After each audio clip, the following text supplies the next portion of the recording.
السلام علیکم ورحمۃ اللہ وبرکاتہ۔ مدینہ منورہ میں اسلام کی اشاعت۔ رسول اللہ صلی اللہ علیہ وسلم اللہ کا پیغام اللہ کے بندوں تک پہنچانے کے لیے ایسی جگہوں پر بھی تشریف لے جاتے تھے جہاں لوگوں کا مجمع ہوتا۔ عرب کے لوگ سال میں کئی جگہ میلہ لگاتے تھے۔ حضرت وہاں بھی جاتے اور ان کو اللہ کی توحید سمجھاتے، بت اور مورتی پوجا سے منع کرتے۔ خاص کر حج کے زمانے میں جب دور دور سے لوگ مکہ آتے تھے تو ہر قبیلہ کا جہاں پڑاؤ اور ڈیرا ہوتا، ہمارے حضرت سب کے پاس جاتے۔ نبوت کے 10ویں برس کا ذکر ہے کہ مکہ سے کچھ دور مینا میں ایک پہاڑی کے پاس مدینہ کے کچھ لوگ ٹھہرے ہوئے تھے۔ ایک رات کو وہ لوگ بیٹھے وہاں کچھ باتیں کر رہے تھے۔ اتفاق سے ہمارے حضرت بھی ادھر سے گزرے۔ ان لوگوں کی بات چیت کی آواز کان میں پڑی تو حضرت بھی اسی طرف موڑ گئے، کیونکہ حضرت کو تو رات دن یہی فکر رہا کرتی تھی کہ کوئی اللہ کا بندہ ملے اور آپ اس کے کان میں حق بات ڈال دے۔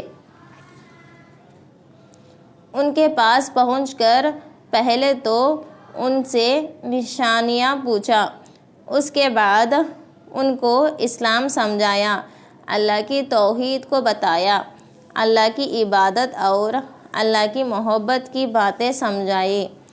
ویسے تو یہ لوگ بت کی پوجا کرتے تھے، مگر مدینہ کے یہودیوں سے سن چکے تھے کہ بہت جلد اللہ کے آخری نبی پیدا ہونے والے ہیں۔ جب ہمارے حضرت کی باتیں سنی تو یہ باتیں ان کے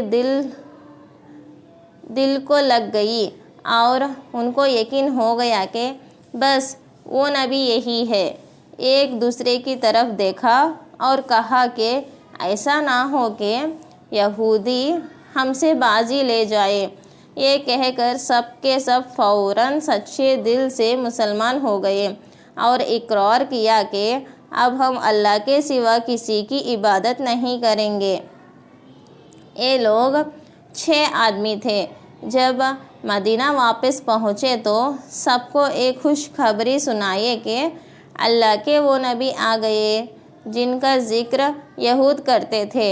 ہم ان سے مل کر اور ان کی سچی اور اچھی باتیں سن کر آ رہے ہیں۔ اس بات کا مدینہ میں بڑا چرچا ہوا۔ اگلے سال یعنی نبوت کے 11ویں برس جب حج کا زمانہ آیا تو 12 آدمی مکہ معظمہ آئے اور مینا کی اسی پہاڑ کی گھاٹی میں ٹھہرے۔ ہمارے حضرت رات میں ان کے پاس تشریف لے گئے۔ ان سب لوگوں نے اسلام قبول کیا اور حضرت کے ہاتھ پر ہاتھ رکھ کر بیعت کی کہ نہ ہم شرکت کریں گے، نہ چوری کریں گے، نہ لڑکیوں کو قتل کریں گے، نہ کسی پر جھوٹی تہمت لگائیں گے، نہ کسی کی چغلی کھائیں گے۔ اس بیعت کا نام بیعت عقبہ اول ہے، بیعت عقبہ اولیٰ ہے۔ انہوں نے یہ بھی خواہش کی کہ اسلام کے احکام سکھانے کے لیے ان کے ساتھ کوئی مولمہ بھیج دیا جائے۔ رسول اللہ صلی اللہ علیہ وسلم نے حضرت مصعب بن عمیر رضی اللہ عنہ کو مکہ سے مدینہ اسی کام کے لیے بھیج دیا۔ حضرت مصعب مدینہ میں آ کر اسعد بن زرارہ کے مکان پر ٹھہرے، جو مدینہ کے رئیس تھے۔ حضرت مصعب گھر گھر جاتے اور لوگوں کو اسلام کا پیغام سمجھاتے، قرآن مجید کی آیتیں پڑھ کر سناتے۔ روزانہ 1-2 دونوں آدمی اسلام قبول کرتے تھے۔ اسی طرح تھوڑے ہی دنوں میں مدینہ میں عام طور سے اسلام پھیل گیا۔ ان کی کوشش سے عورتیں بھی مسلمان ہوئیں اور مردیں بھی۔ اگلے سال یعنی نبوت کے 12ویں برس حضرت مذہب رضی اللہ عنہ اپنے ساتھ 37 مرد اور کچھ عورتوں کو حج کے موسم میں مکہ معظمہ لائے۔ یہ لوگ ایک مقام پر مکہ والوں سے چھپ کر ٹھہرے۔ حضرت کو خبر ہوئی تو رات میں ان کے پاس آئے۔ ان سے لوگوں نے بھی حضرت کے ہاتھ پر اسلام کے احکام کی پابندی کی بیعت کی۔ اس بیعت کو عقبہ ثانیہ کہتے ہیں۔ ان لوگوں نے حضرت سے درخواست کی کہ آپ مدینہ تشریف لے چلیں۔ دونوں طرف سے عہدہ معاہدہ ہوئے اور باتیں پا گئی۔ اب مکہ میں مظلوم مسلمان کو اپنے ساتھی مل گئے، اس لیے ایک ایک کر کے آہستہ آہستہ چپ چاپ کر مدینہ کی طرف جانے لگے۔